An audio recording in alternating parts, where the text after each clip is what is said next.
Hello friends, स्वागत है एक बार फिर से आपका हमारे यूट्यूब चैनल पर। आज की इस वीडियो में हम लोग बात करने वाले हैं जेट पैरामीटर के बारे में। ठीक है, तो इस वीडियो लेक्चर में आपको जेट पैरामीटर के बारे में बहुत सारा नॉलेज मिलने वाला है।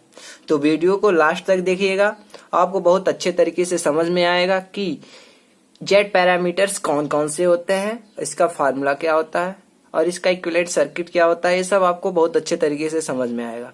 तो सबसे पहले जानते हैं जेट पैरामीटर्स के बारे में। जेट पैरामीटर को एक नाम से और जाना जाता है जैसे ओपन सर्किट इम्पीडेंस। ठीक है, जेट पैरामीटर्स को क्या कहा जाता है? Open circuit impedance.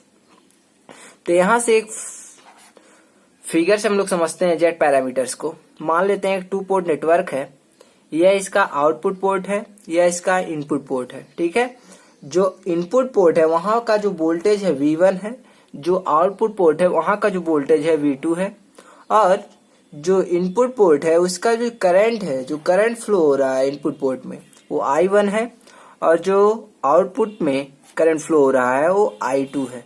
ठीक है, तो जब हम लोग इसको अभी डिराइव करेंगे फार्मूला, तो 2 फार्मूला आता है जो कि बहुत ही मोस्ट इंपॉर्टेंट है, इससे ही पूरा डेरिवेशन होता है। तो यहां से V1 इक्वल टू आता है Z11 I1 plus Z12 I2, एक फार्मूला हो गया। और दूसरा फार्मूला आता है V2 equal to Z21 I1 plus Z22 I2। ठीक है, यह दूसरा फार्मूला हो गया। तो इन दोनों के फार्मूले की मदद से हम लोग अभी देखेंगे कि जो जेट पैरामीटर्स होते हैं जैसे Z11, Z12, Z21, Z22, ये सब जेट पैरामीटर्स हैं। ठीक है, ये सब जेट पैरामीटर्स हैं। तो इनकी वैल्यू हम लोग अभी फाइंड करेंगे इन दोनों फार्मूले की मदद से। तो चलिए जानते हैं सबसे पहले दोनों फार्मूला जो है वो आता कैसे है, कहां से इसको डिराइव करते हैं। तो जो जेट पैरामीटर होता है उसमें जो वोल्टेज होता है फंक्शन होता है करंट का। ठीक है, V जो होता है फंक्शन होता है I का।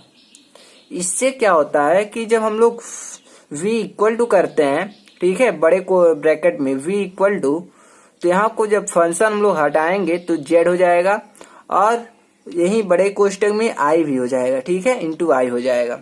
अब हम इसका मैट्रिक्स फॉर्मेट देखेंगे, तो मैट्रिक्स फॉर्मेट में V1 V2 हो जाएगा equal to Z11 Z12 Z21 Z22। ठीक है, इसका Z के स्थान पे हम लोग पुट कर दिए हैं, वो I के स्थान पे I1 और I2 यहाँ पे पुट कर दिए हैं। ठीक है, यह होता है मैट्रिक्स फॉर्मेट।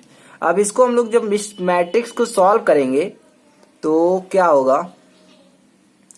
तो V1 equal to Z11 I1, ठीक है, Z11 I1 होगा प्लस Z12 I2। ठीक है, और दूसरा फार्मूला V2 इक्वल टू होगा Z12 I1, ठीक है, प्लस Z22 I2। ठीक है, ये 2 फार्मूला हम लोग डिराइव कर लिए और देख लिए कहाँ से आया है फार्मूला। क्योंकि जो जेट पैरामीटर होता है जो उसका जो वोल्टेज होता है फंक्शन होता है करंट का। तो अब हम लोग देखते हैं जो जेट पैरामीटर्स हैं उसको कैसे हम लोग फाइंड करते हैं। जैसे Z11, Z12, Z21, इन सबको कैसे हम लोग फाइंड करते हैं, इसके बारे में हम लोग डिस्कस करने वाले हैं। ठीक है, तो यहां से देखते हैं पहला वाला Z11 को कैसे हम लोग फाइंड करेंगे। मान लेते हैं जो 2 पोर्ट नेटवर्क है, मान लेते हैं TPN 2 पोर्ट नेटवर्क, ये आउटपुट साइड हो गया, ये इनपुट साइड हो गया।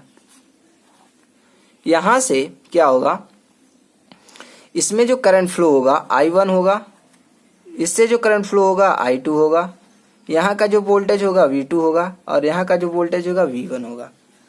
यह हो गया एक फिगर, सिंपल सा जनरल फिगर हो गया।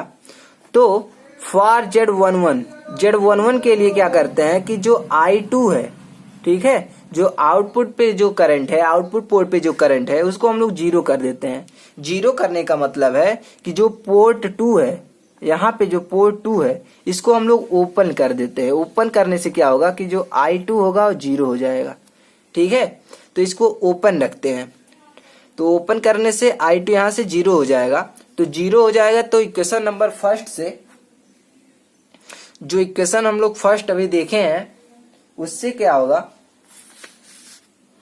यहाँ पे आप देख सकते हैं इक्वेशन नंबर फर्स्ट से, यहाँ पे जब हम I2 की वैल्यू 0 पुट करेंगे तो पूरा 0 हो जाएगा, सिर्फ बचेगा V1 equal to Z11 I1। ठीक है, तो यहाँ पे वही हो जाएगा V1 equal to Z11 I1। ठीक है, यहाँ से जब Z11 की वैल्यू फाइंड करेंगे तो Z11 इक्वल टू हो जाएगा V1 अपान I1। ठीक है, और उसमें कंडीशन भी होगा कि I2 इक्वल टू 0 होना चाहिए। ठीक है, इस कंडीशन को लिखना बहुत ही इंपॉर्टेंट है, नहीं तो फार्मूला ही गलत हो जाएगा। तो जो Z11 आ गया वो Z11 इक्वल टू आया V1 अपान I1। कंडीशन क्या है, I2 इक्वल टू 0 होना चाहिए।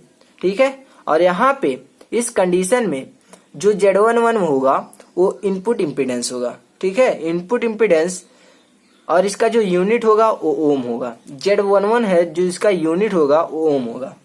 तो हमने फाइंड कर लिया Z11 को। अब हम लोग फाइंड करेंगे Z12 को। ठीक है, जो पैरामीटर है Z12, इसको फाइंड करने के लिए हम लोग को I1 को 0 करना पड़ेगा। I1 को 0 करने का मतलब अब इनपुट जो पोर्ट है इसको ओपन करना पड़ेगा। ठीक है, यहाँ पे वोल्टेज रहेगा ही, लेकिन यहाँ पे जो इनपुट साइड है इसको ओपन रखेंगे, ओपन सर्किट रखेंगे। ठीक है, तो ओपन सर्किट से क्या होगा, जो I1 हो 0 हो जाएगा। ठीक है, तो I1 0 हो जाएगा तो ओपन सर्किट हो जाएगा। तो यहाँ से जो फार्मूला हम लोग देखे हैं इक्वेशन नंबर फर्स्ट से, यहाँ से जब I1 यहाँ पे 0 होगा, ये वाला, तो ये पूरा 0 हो जाएगा यहाँ से यहाँ तक, सिर्फ बचेगा V1 equal to Z12 I2। ठीक है, तो यहाँ से हम लोग का बच गया V1 equal to Z12 I2। यहाँ से जब हम लोग Z12 को फाइंड करेंगे तो Z12 equal to V1 upon I1, V1 upon V1 upon I2, और कंडीशन क्या होना चाहिए कि I1 इक्वल टू 0 होना चाहिए। यह भी एक फार्मूला हो गया Z12 का। ठीक है, तो Z12 क्या होता है, रिवर्स ट्रांसफर इम्पीडेंस बोलते हैं। Z12 जो है रिवर्स ट्रांसफर इम्पीडेंस है, और इसका यूनिट जो होगा वो भी ओम में होगा। ठीक है, तो यह हो गया Z12। हम लोग फाइंड करते हैं Z21 को। Z21 को फाइंड करने के लिए जो आउटपुट पोर्ट है या जो पोर्ट 2 है उसको ओपन करना पड़ेगा। इस पोर्ट को हम लोग जैसे ही ओपन कर देंगे तो यहाँ पे I2 जो है वो 0 हो जाएगा। ठीक है, I2 0 होने का मतलब है कि ये ओपन सर्किट हो जाएगा। जैसे ही ओपन सर्किट होगा तो हम लोग जो इक्वेशन देखे हैं, इक्वेशन नंबर सेकंड, उसमें क्या होगा, जो इक्वेशन नंबर सेकंड है वहां पे हम लोग 0 पुट करेंगे। यहाँ पे देख सकते हैं जो I2 यहाँ पे 0 पुट करेंगे तो पूरा 0 हो जाएगा इतना, और हम लोग को सिर्फ बचेगा V2 equal to Z21 I1। ठीक है, तो यहाँ से इक्वेशन नंबर 2 से क्या हो जाएगा, V2 equal to Z21 I1। ठीक है, यहाँ से जब Z21 को फाइंड करेंगे तो V2 अपान I1 हो जाएगा, V2 अपान I1 हो जाएगा, और कंडीशन क्या होता है कि I2 इक्वल टू 0 होना चाहिए। I2 इक्वल टू यहाँ पे 0 होना चाहिए, तो एक फार्मूला हो गया Z21 के लिए। यहाँ पे Z21 क्या है, फॉरवर्ड ट्रांसफर इम्पीडेंस। ठीक है, यहाँ पे 2 से 1 की तरफ जा रहा है। ठीक है, इसलिए इसको बोलते हैं फॉरवर्ड। जब 1 से 2 की तरफ जाएगा तो इसको बोलेंगे रिवर्स। ठीक है, तो V2 अपान V1 इसको बोलेंगे फॉरवर्ड ट्रांसफर इम्पीडेंस। इसका भी जो यूनिट होगा वो ओम में होगा। अब हम लोग फाइंड करेंगे Z22। इसके लिए क्या करना होगा, हम लोगों को जो भी नेटवर्क है, जो 2 पोर्ट नेटवर्क है, इसका जो इनपुट पोर्ट है इसको ओपन रखना पड़ेगा। ठीक है, जैसे हम लोग इसको ओपन रखेंगे तो I1 की वैल्यू 0 हो जाएगी। जैसे ये I1 की वैल्यू 0 होगी तो इक्वेशन नंबर सेकंड से यहाँ से देख सकते हैं I1 जैसे ही 0 होगा तैसे यहाँ पे पूरा 0 हो जाएगा, और सिर्फ बचेगा V2 equal to Z22 I2। ठीक है, तो यहाँ से इक्वेशन नंबर 2 से V2 equal to Z22 I2 हो जाएगा। यहाँ से जब हम लोग फाइंड करेंगे Z22 को तो Z22 equal to V2 upon I2, और कंडीशन क्या होगा कि I1 इक्वल टू 0 होना चाहिए। तो यहाँ से एक फार्मूला हो गया Z22 का। इसको बोलते हैं Z22 जो है उसको बोलते हैं आउटपुट इम्पीडेंस, और इसका जो यूनिट होगा वो भी ओम में होगा। ठीक है, अब हम लोग देखने वाले हैं इसका इक्विवेलेंट सर्किट डायग्राम। तो यहाँ पे देख सकते हैं equivalent circuit diagram of Z parameters, Z parameters का इक्विवेलेंट सर्किट डायग्राम। ठीक है, तो यहाँ पे देख सकते हैं Z11 है और यहाँ पे Z22 है। ठीक है, और यहाँ पे एक सोर्स है, यहाँ पे एक वोल्टेज सोर्स है, यहाँ पे भी एक वोल्टेज सोर्स है। तो यहाँ पे जो वोल्टेज सोर्स है Z12I2 है और यहाँ पे जो वोल्टेज सोर्स है वो Z21I1 है। इसमें बहुत से कंपटीशन एग्जाम में पूछा जाता है और इंटरव्यू में भी पूछा जाता है कि यहाँ का जो सोर्स है वो कैसा होता है। तो हम लोग बताएंगे कि जो यहाँ का सोर्स है वो करंट कंट्रोल वोल्टेज सोर्स है। ठीक है, और यहाँ का भी जो सोर्स है वो करंट कंट्रोल वोल्टेज सोर्स है, करंट कंट्रोल वोल्टेज सोर्स। और यहाँ का भी जो सोर्स है वो करंट कंट्रोल वोल्टेज सोर्स है।